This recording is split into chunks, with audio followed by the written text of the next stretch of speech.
Hey, welcome back. So right now we're gonna cover about haptic technology. So this is what the Targeted Individual Handbook says. It goes, haptic technology, also known as kinesthetic communication or 3D touch, refers to any technology that can create an experience of touch by applying forces, vibrations, or motions to the user. These technologies can be used to create virtual objects in a computer simulation, to control virtual objects, and to enhance remote control of machines and devices. Haptic feedback is the use of touch to communicate with users. Human beings have five senses, but electronic devices communicate with us using predominantly just two: sight and hearing. Haptic feedback, often shortened to just haptics, changes this by stimulating the sense of touch. Not only you can touch a computer or other device, but the computer can touch you back. All right, so I know exactly what this person is talking about. Before I go to bed, I typically feel the sensation on my foot to kind of wake, and then I feel like a tap somewhere, just a tap. Again, it is just like a habit my nervous system has built. And the thing is that it is just that your nervous system. There was a time where I felt that I was communicating with the energy when I believed that direct energy weapons were real. And the thing is that it would answer me back in taps. But the thing is that the only reason it responds to you in taps, it's because the taps are coming from your own nervous system. It is the gang stalking that has kind of divided you in two, and you're addressing and you're attributing what the other part of you, your innermost you, uh to you're practically talking to yourself. But it is almost like you are pretending that your nervous system and your inner you is not you. It is the gang stalkers. So then it is, if you believe it, it will play as if it was the gang stalkers. That's the trick. Is that as long as you are unaware that it is you, and as long as you fully believe with your full conviction that your innermost you is actually the consciousness of the gang stalkers, it will take form of that and it will respond to you as that, which is why it exactly feels so real, because you have been fully convinced with everything that you are, that your innermost you is not you anymore. It is the gang stalkers. Pay attention to how before gang stalking you had your inner voice and you used to kind of talk with it, but the thing that gang stalking does is that it kind of just separates the other part of you, your other brain. So I'm gonna go a little bit into brain science. I'm gonna just make it really simple. There have been experiments where the connection between the left and right hemispheres of the person have been having like cut off, and they have found that there is that you're pretty much made out of two people, but you are connected.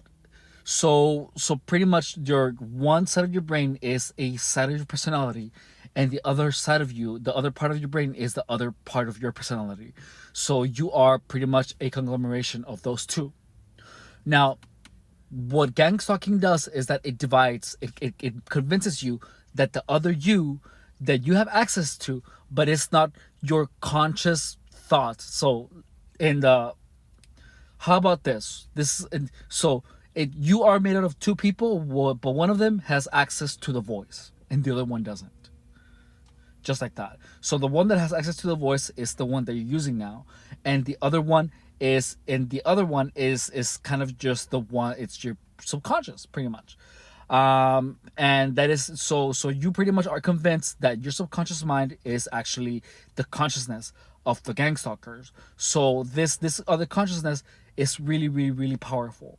And it's the one that is taking charge of the subconscious processes, such as your sight, your nervous system, of the parasympathetic part of you, the part of you that controls heart rate, the part of you that controls um, everything. It controls everything pretty much.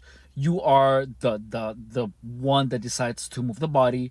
The other one is the you that decides, that picks up on everything that you see, on everything that you feel. It creates your reality. So by that I mean it's the part of you that actually puts together what you see with what you touch, with the sensations of your muscles moving, to decide what position your body is, so it feels the tension that you feel on your tricep, and it, in a sense, and it feels the tension that you feel on your the extension of your bicep. So whenever I extend my arm, my tricep contracts and my bicep extends. Therefore, it tells my innermost self that my arm is completely extended when my arm is full, when my bicep is completely extended and my tricep is completely contracted.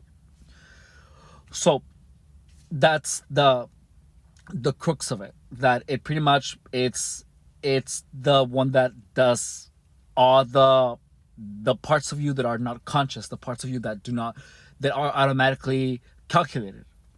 So that is why it appears that gang stalkers have access to all of these parts of you, because you believe that they have access to all these parts of you, but in reality, it is just that you are attributing the acts of confusion, of going, your nervous system going haywire, to the gang stalkers. So gang stalkers, I feel that all of this information with the sensations, and the reason that it's pushed so much is because that's the only thing that makes sense when you're going through it. So because these sensations, there is no other, there is hardly any other situation where your nervous system will act like this, like where it would just for no reason start accelerating your heart rate, or start producing voices, or start producing narratives out of anything that your five senses pick up. So that is why that is why people attribute all these new strange sensations to gang stalkers, is because there is absolutely no other situation where any of this would happen to you. These are all new. These are sensations that you are completely unfamiliar with. So again, so to finish off, haptic sensations such as taps that you feel are not produced by any outside force, even though the only reason that you believe this is because you have been fed all these information from every other victim, or from people or gang stalkers that are pushing this narrative that they have technology, that they are able to do all these things. But in reality, it is because you really don't know. You don't know this. All of this is new to you. So your mind is gonna start making connections to what is more likely. So you're pretty much producing a perception before you have the opportunity to build the perception yourself. That's the reality of it. So haptic feedback is pretty much like tapping. Haptic feedback is pretty much a rumble pack on a Nintendo 64. So yeah, and it will communicate with you because it is connected literally to you, because it's you. All right, that's all I have to say about haptic technology. Thank you for watching. Bye.